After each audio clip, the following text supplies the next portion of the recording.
Hello guys and welcome back to another video of our channel. So આજના લેક્ચરની અંદર આપણે ધોરણ 9 ગણિત એની અંદર આપણે જોઈ રહ્યા હતા ચેપ્ટર નંબર 2 બહુપદીઓ અને સ્વાધ્યાય 2.4 ની અંદર આપણે દાખલા નંબર 1, 2 અને 3 ના કમ્પ્લીટ કર્યા હતા. આજના લેક્ચરની અંદર આપણે દાખલા નંબર 4 જોઈશું. દાખલા નંબર 4 ની અંદર આપણને કીધું છે કે યોગ્ય નિત્યસમનો ઉપયોગ કરીને નીચેનું શું કરવાનું છે. નીચે જે આપણને 6 સમીકરણ આપ્યા છે, 6 બહુપદી આપેલી છે, એનું વિસ્તરણ કરવાનું છે.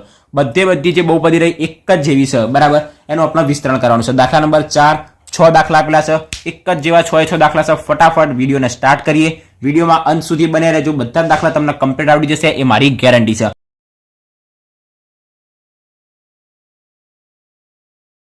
સો પહેલા નંબરની અંદર એનો પહેલો દાખલો જોઈએ. Question number 4. પહેલા દાખલાની અંદર આપણને શું આપેલું છે તો કે x + 2y + 4z અને એનો સ્ક્વેર. હવે આ શું કહેવાય? a + b + c એનો સ્ક્વેર. મતલબ આપણને શું આપેલું છે? 3 ચલ અલગ અલગ આપેલા છે અને ત્રિચલનું શું કરવાનું છે? વિસ્તરણ કરવાનું છે, એનો સ્ક્વેર કરવાનું છે. તો આના માટે કયો નિયમ લાગશે? a + b + c no square વાળો. તો નિયમ શું કહેશે?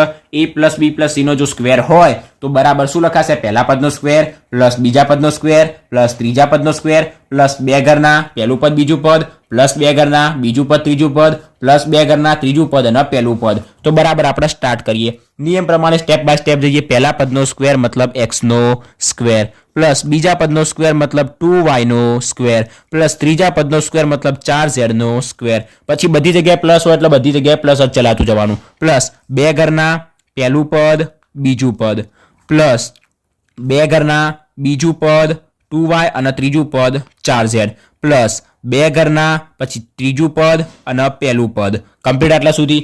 પહેલા નંબરની અંદર શું કરવાનું? પહેલા પદનો સ્ક્વેર બીજા પદનો સ્ક્વેર ત્રીજા પદનો સ્ક્વેર પ્લસ 2 ઘરના પહેલું પદ બીજું પદ બંનેનો ગુણાકાર પ્લસ 2 ઘરના બીજું પદ ત્રીજું પદ પ્લસ 2 ઘરના અને ત્રીજું પદ પહેલું પદ. બરાબર, તો કરીશું બરાબર.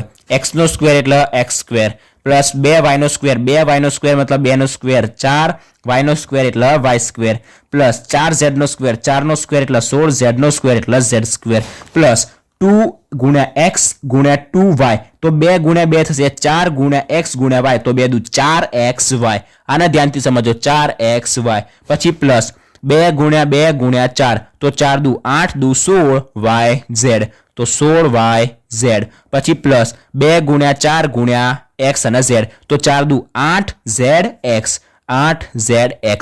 અહીંયા 8xz લખો 8zx લખો, કોઈ ફરક ના પડે. 2 ગુણ્યા 3 એ 6 થાય, 3 ગુણ્યા 2 એ 6 જ થાય. તો 8zx અથવા તો 8xz. તો પહેલો દાખલો અહીંયા શું થઈ ગયો? કમ્પ્લીટ થઈ ગયો. નેક્સ્ટ આપણે જોઈએ નંબર 2. નંબર 2 ની અંદર આપણને શું આપેલું છે તો કે 2x - y પ્લસ z નો સ્ક્વેર. કરીશું બરાબર. પહેલો નિયમ શું કે? પહેલા પદનો સ્ક્વેર મતલબ 2x નો સ્ક્વેર વચ્ચે પ્લસ બીજા પદનો સ્ક્વેર મતલબ -y નો સ્ક્વેર પ્લસ ત્રીજા પદનો સ્ક્વેર મતલબ z નો સ્ક્વેર. કમ્પ્લીટ સુધી. પછી પ્લસ એમના એમ રાખવાનું છેલ્લા સુધી. વચ્ચે હંમેશા શું યાદ રાખવાનું? વચ્ચે હંમેશા શું આવશે? પ્લસ જ આવશે. તો પ્લસ 2 ઘરના પહેલું પદ એટલે 2x બીજું પદ એટલે -y પ્લસ 2 ઘરના બીજું પદ ત્રીજું પદ પ્લસ 2 ઘરના ત્રીજું પદ z અને પહેલું પદ 2x. ધ્યાનપૂર્વક સમજશો તો સરળતાથી ખબર પડી જશે. બરાબર. 2x નો સ્ક્વેર 2 નો સ્ક્વેર એટલે 4 x નો સ્ક્વેર એટલે x સ્ક્વેર. પછી પ્લસ -y નો સ્ક્વેર શું થાય? પ્લસ y સ્ક્વેર થશે. બરાબર. કોઈ બી માઇનસ સંખ્યાનો સ્ક્વેર કરો એટલે હંમેશા શું થઈ જાય? પ્લસ જ થઈ જાય. તો y નો સ્ક્વેર. પછી પ્લસ z નો સ્ક્વેર એટલે z સ્ક્વેર. પછી આ શું થશે? પ્લસ અને અહીંયા માઇનસ મતલબ શું થઈ જશે? માઇનસ આવી જશે. 2 ગુણ્યા 2 એટલે થઈ જશે 4x ગુણ્યા y એટલે xy પ્લસ માઇનસ થશે માઇનસ 2yz તો 2yz એમના એમ પ્લસ પ્લસ પ્લસ બધી જગ્યાએ પ્લસ જ આપેલું છે. 2 ગુણ્યા 2 એટલે 4 અને zx તો 4zx. કમ્પ્લીટ આટલા સુધી. બીજો દાખલો પણ અહીંયા શું થઈ ગયો? આપણી પાસે કમ્પ્લીટ થઈ ગયો. નેક્સ્ટ આપણે જોઈએ નંબર 3. રકમ લખી દઈએ પહેલા નંબરની અંદર નંબર 3 ની. -2x + 3y + 2z અને એનો આપણને કરવાનો છે સ્ક્વેર. એનો એ જ નિયમ લાગુ પડશે. જ્યાં માઇનસ છે ત્યાં માઇનસ મૂકવાનું, પ્લસ તો પ્લસ.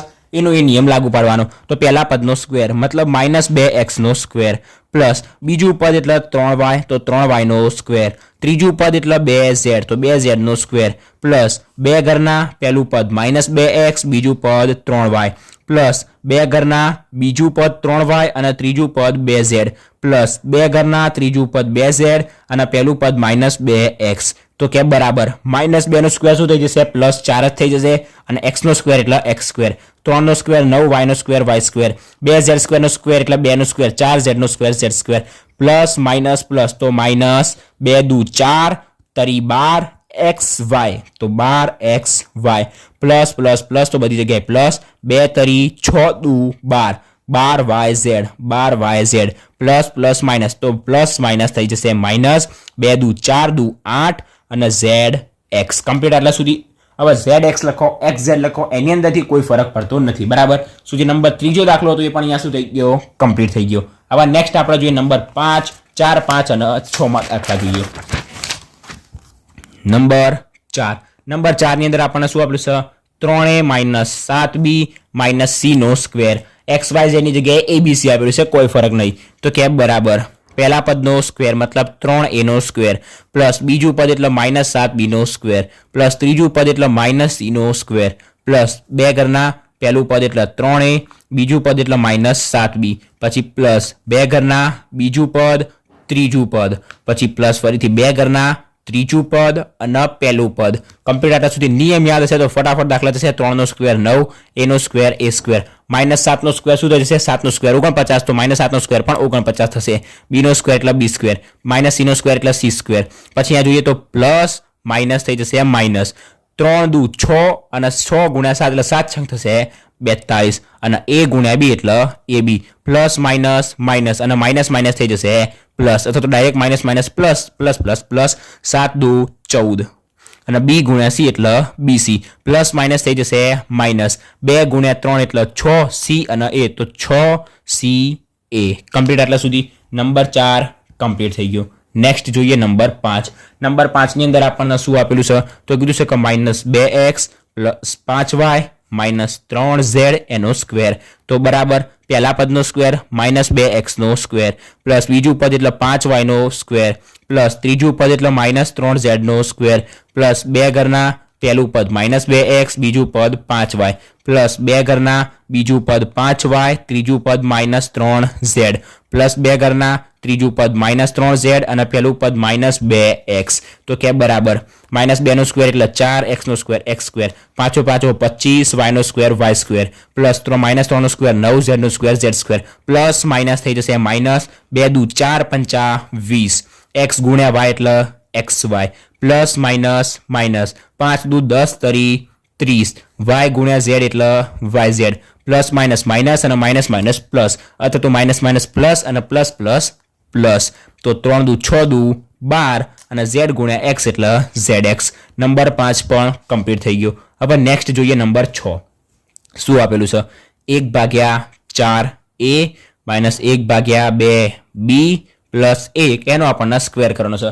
કોઈ જ ફરક નથી ખાલી થોડુંક ઓકવર્ડ આપણને આપેલું છે ગભરાવા માટે ગભરાવાનું નહીં તો કે બરાબર પહેલા પદનો સ્ક્વેર પહેલું પદ કયું આપેલું છે આપણને 1/4a 1/4a તો પહેલા પદનો સ્ક્વેર પ્લસ બીજું પદ આપેલું છે -1/2b -1/2b એનો સ્ક્વેર પ્લસ ત્રીજું પદ આપણને આપેલું છે 1 એનો સ્ક્વેર પછી પ્લસ શું કરીશું બે ઘરના પહેલું પદ બીજું પદ બે ઘરના પહેલું પદ કયું છે આપણી પાસે 1/4a 1/4a બીજું પદ કયું છે -1/2b -1/2b કમ્પ્લીટ આટલા સુધી પ્લસ બે ઘરના બીજું પદ એટલે -1/2b અને ત્રીજું પદ એટલે 1 પછી પ્લસ બે ઘરના ત્રીજું પદ 1 અને પહેલું પદ 1/4a આટલું ખાલી યાદ રાખવાનું પ્લસ બે ઘરના પહેલું પદ બીજું પદ બે ઘરના બીજું પદ ત્રીજું પદ અને બે ઘરના ત્રીજું પદ પહેલું પદ બરાબર. હવે આને આપણે શું કરી દઈએ વિસ્તરણ કરી દઈએ તો કઈ થશે બરાબર 1/4 એનો સ્ક્વેર તો 1/4 એનો સ્ક્વેર મતલબ શું કહી શકાય 1/4 નો સ્ક્વેર તો 1 નો સ્ક્વેર 1/4 નો સ્ક્વેર થશે 16 અને a નો સ્ક્વેર થશે a સ્ક્વેર તો 1/16 a સ્ક્વેર 1/16 a સ્ક્વેર પછી શું થશે અહીંયા -1/2 સ્ક્વેર કરીશું એટલે પ્લસ થઈ જશે તો 1/2 અને b એનો સ્ક્વેર તો 1 નો સ્ક્વેર 1 નીચે 2 નો સ્ક્વેર થશે 4 અને b નો સ્ક્વેર થશે b સ્ક્વેર કમ્પ્લીટ અને અહીંયા 1 નો સ્ક્વેર થશે 1 તો બીજું પદ જે રહ્યું પ્લસ એની અંદર આપણને શું મળશે 1/4 b સ્ક્વેર પછી પ્લસ 1 નો સ્ક્વેર થશે 1 પછી અહીંયા જોઈએ તો પ્લસ માઇનસ થશે માઇનસ શું મળશે 2 ઉપર ગુણાશે એ અને બી પણ ઉપર ગુણાશે તો 2ab અને નીચે 4 દુ થશે 8. અંશનો ગુણાકાર અંશમાં કરવાનો, નીચે અંશ છેદનો ગુણાકાર છેદમાં કરવાનો. તો 2 ગુણ્યા 1 એટલે 2 એકા 2 એકા 2 તો પ્લસ માઇનસ માઇનસ 2 એકા 2 તો માઇનસ 2 પછી ઉપર a ગુણ્યા b એટલે ab અને નીચે શું આવશે 4 દુ 8 તો નીચે આવશે આપણી પાસે 8. પછી આપણે જોઈએ પ્લસ માઇનસ થઈ જશે માઇનસ. હવે 2 ઉપર ગુણાશે, અહીંયાથી આપણે જોઈ શકીએ ઉપર નીચે બંને જગ્યાએથી 2 2 શું થઈ જશે કટ થઈ જશે. એવી રીતના અહીંયા પણ 2 2 કટ થઈ જશે, આપણે ભૂલ થઈ હતી. તો 1a માઇનસ b તો માઇનસ તો આગળ આવી જશે તો માઇનસ અહીંયા આગળ આવી જશે. હવે ઉપર શું વધશે ab ભાગ્યા 4 તો આપણે 2 ભાગ્યા 8 એટલે શું કહી શકાય 2 ભાગ્યા 8 તો 4 દુ 8 2 2 કેન્સલ એટલે 1 ભાગ્યા 4 આપણે લખી શકાય. સોરી અહીંયા આપણે 1 ભાગ્યા 4 લખી શકાય. 1 ભાગ્યા 4 ab કમ્પ્લીટ. એટલા સુધી 1 ભાગ્યા 4 ab. અહીંયાથી ઉપર નીચેથી 2 2 કેન્સલ થઈ જશે, પ્લસ માઇનસ થશે માઇનસ અને b એકા b તો માઇનસ b. અહીંયા શું થશે અહીંયાથી 2 2 કટ થઈ જશે તો નીચે આપણી પાસે 2 વધશે. ઉપર આપણી પાસે થયો 1 a ગુણ્યા 1 ગુણ્યા 1 અને નીચે છે 2 તો a ગુણ્યા 1 એટલે a હજી ગુણ્યા 1 એટલે a થશે તો a ભાગ્યા 2 તો પ્લસ a ભાગ્યા 2. કમ્પ્લીટ. આટલા સુધી સરળતાથી આપણે ગુણાકાર કરીશું એટલે આપણને જવાબ મળી જશે. સો આ દાખલો કયો તો દાખલા નંબર જે 6 હતો એ પણ આપણને શું જવાબ મળ્યો તો કે 1/16 a સ્ક્વેર. હવે 1/16 a સ્ક્વેરને આપણે શું કરીએ 1 ગુણ્યા a સ્ક્વેર એટલે a સ્ક્વેર ભાગ્યા 16 પછી અહીંયા પ્લસ 1 ગુણ્યા b સ્ક્વેર એટલે b સ્ક્વેર ભાગ્યા 4 પ્લસ 1 માઇનસ 1 ગુણ્યા ab એટલે ab ભાગ્યા 4 માઇનસ b પ્લસ a ભાગ્યા 2 આવી રીતના લખી શકાય. કમ્પ્લીટ. તો આપણો છઠ્ઠો દાખલો શું થઈ ગયો કમ્પ્લીટ થઈ ગયો. બંનેમાંથી કોઈ બી રીતે લખો જવાબમાં ભૂલ નહીં પડે, જવાબ સાચો જ મળશે. બરાબર. તો આપણા જે દાખલા અહીંયા 6 દાખલા હતા શું થઈ ગયા કમ્પ્લીટ થઈ ગયા. દાખલા નંબર 4ના 6 દાખલા હતા કમ્પ્લીટ થઈ ગયા. આજના લેક્ચરમાં આપણે અહીંયા સુધી રાખીએ અને નેક્સ્ટ લેક્ચરની અંદર આપણે દાખલા નંબર 5 જોઈશું. એ પણ એકદમ સિમ્પલ છે. આશા રાખું છું કે તમને આજના જે આપણે 6 દાખલા જોઈએ એની અંદર કમ્પ્લીટ ખબર પડી ગઈ છે. જો વિડીયો ગમ્યો હોય તો વિડીયોને લાઈક અને શેર જરૂરથી કરજો અને જો ચેનલ પર નવા હોય તો ચેનલને સબસ્ક્રાઇબ પણ જરૂરથી કરી દેજો. સો થેન્ક્સ ફોર વોચિંગ ગાઈઝ.